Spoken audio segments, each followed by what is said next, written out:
번째 경기 에스턴 빌라 대 맨시티 분석 시작해보겠습니다. 빌라는 직전 경기에서 노팅엄에 패했다.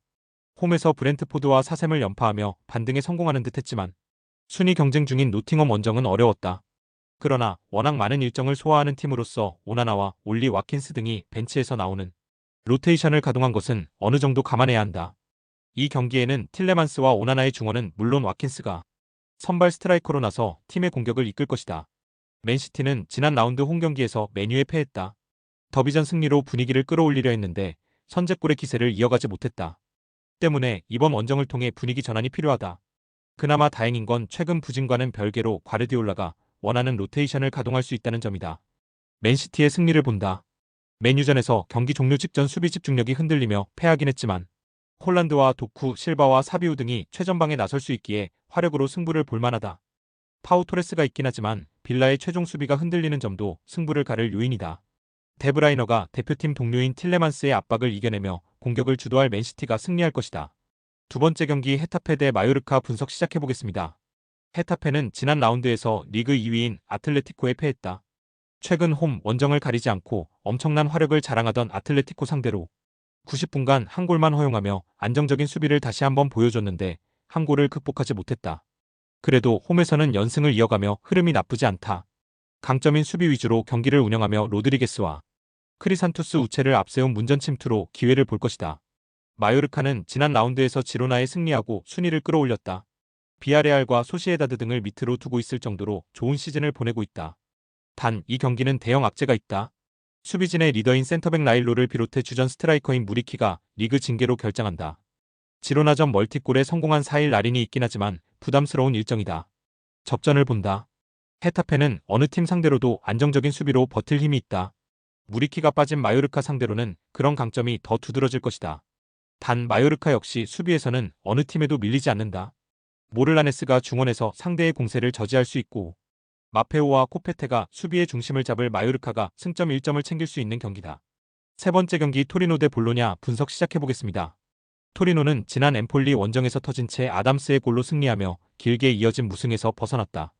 경기 분위기를 내주며 끌려갔지만 아담 마시나와 발루키에비치 등이 상대의 공세를 잘 저지했고 교체로 들어온 아담스의 결승골이 터졌다. 그리고 돌아온 홈경기에서 이제 연승에 도전한다. 홈이기에 리네티와 기네이티스 등이 중원의 라인을 올리며 공격적인 운영을 할 것으로 보인다. 볼로냐는 라치오 원정에서 패하긴 했지만 그 이후 2승 1무를 기록하며 본격적인 상위권 경쟁에 뛰어들었다.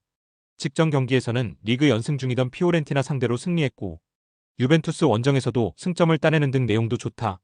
산티아고, 카스트로를 비롯해 은도에와 퍼거슨 등이 전방에서 확실한 시너지를 내고 있고 포베가가 경기력을 끌어올린 중원은 어느 팀에도 밀리지 않는다.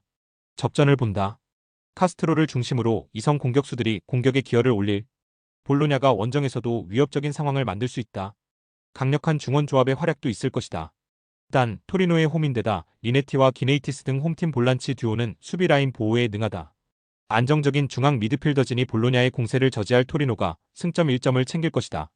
네 번째 경기 슈투트가르트 대 장크트 파울리 분석 시작해보겠습니다. 슈투트는 리그 연승에 성공하며 6위까지 치고 올라왔다. 팀의 주포인 데니스 운다브를 비롯해 르월링 등 핵심 선수들이 대거 부상으로 빠지며 위기가 찾아왔었는데 다시 반등에 성공했다. 운다브의 공백을 메운 울테메드가 이 경기에서 3골을 터뜨리며 공격을 이끌었고 데미로비치도 안정적인 마무리를 했다.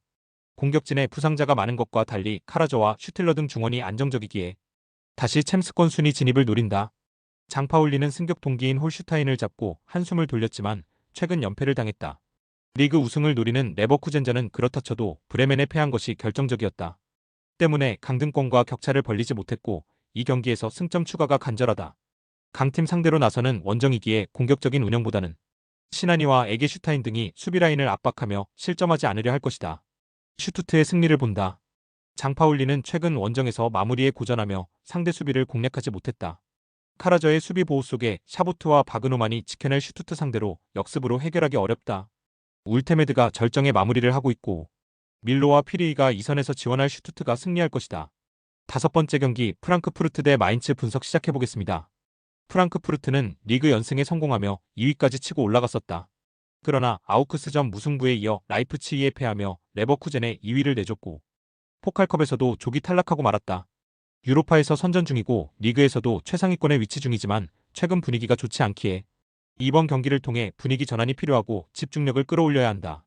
팀의 주포인 마르무시를 비롯해 에키티케와 샤이비가 경기 내내 공격적으로 골을 노릴 것이다. 마인츠는 지난 라운드에서 리그 선두인 미넨을 제압했다. 한국 대표팀 이성 공격수인 이재성이 김민재가 이끈 미넨 수비 상대로 2골을 터뜨리며 리그 선두 격파에 앞장섰다. 그로 인해 미넨전에서 5년 동안 4승을 따내는 기염을 토했다. 볼프스전을 패하며 다소 주춤할 수 있었던 상황이었기에 의미는 더 컸다. 프랑크푸르트의 승리를 본다. 마인츠가 최근 5경기 4승으로 리그 7위까지 올라오는 등 분위기가 좋은 건 사실이다. 그러나 부진 탈출을 위해 홈에서 전력을 다할 프랑크푸르트에게 더 눈길이 간다. 케인이 부상 중인 현재 리그 득점왕에 가장 가깝다는 평가를 듣는 마르무시가 경기 내내 마인츠의 수비를 두들길 것이고 크나우프와 괴체가 적극적인 지원에 나설 홈팀이 승리할 것이다. 6번째 경기 호펜하임 대 메넨글라트바흐 분석 시작해보겠습니다. 호펜하임은 무승이 꽤 길어지고 있다. 리그 상경기와 유로파, 포칼 등에서 90분 이내 승리한 지가 한 달이 넘었다. 그래도 최근 프라이부르크와 도르트문트 등 난적 상대로 승점 추가에 성공하며 연패의 분위기를 어느 정도 지원했다. 은소키와 젠드리, 프레스 등 최종 수비가 상대의 공세에 쉽게 무너지지 않은 게 큰데 중원에 나설 사마세쿠가 수비를 잘 보호했다. 글라드바흐는 프라이부르크 원정 패배 이후 다시 무패를 기록하며 중상위권과 격차를 좁혔다. 지난 라운드에서는 이재성과 함께 분데스리가의 최고의 활약을 한 알라산 플레이의 활약을 앞세워 홀슈타인을 완파했는데 클레인디엔스트의 최전방 존재감도 확실했다. 이 경기는 원정이지만 상위권 추격을 위해 공격적인 운영으로 나설 것이다. 글라드바흐의 승리를 본다. 호펜하임이 최근 수비의 안정 속에 어느 정도 분위기를 바꿨지만 크라마리치와 흘로잭 등 최전방 공격수들의 마무리가 다소 아쉽다. 독일 국대 스트라이커인 클레인디엔스트가 최전방에 나서 상대 수비에 부담을 줄 것이고 플레와 오노라가 문전 침투로 해결할 수 있는 글라드바흐가 승리할 것이다. 스포츠 당첨에 제일 중요한 건 조합입니다. 각 팀 분석을 잘한다고 하여도 조합을 못할 경우 큰 배당을 가져가지 못하는 거 다들 아실 겁니다. 그리고 유튜브에 조합을 올려드릴 수 있지만 좀 더 자세한 정보들과 배당 흐름 및 각종 이슈 등 경기 전까지 어떻게 될지 모르니 조합을 빠르게 유튜브에 올려드릴 수 없는 점 양해 부탁드립니다.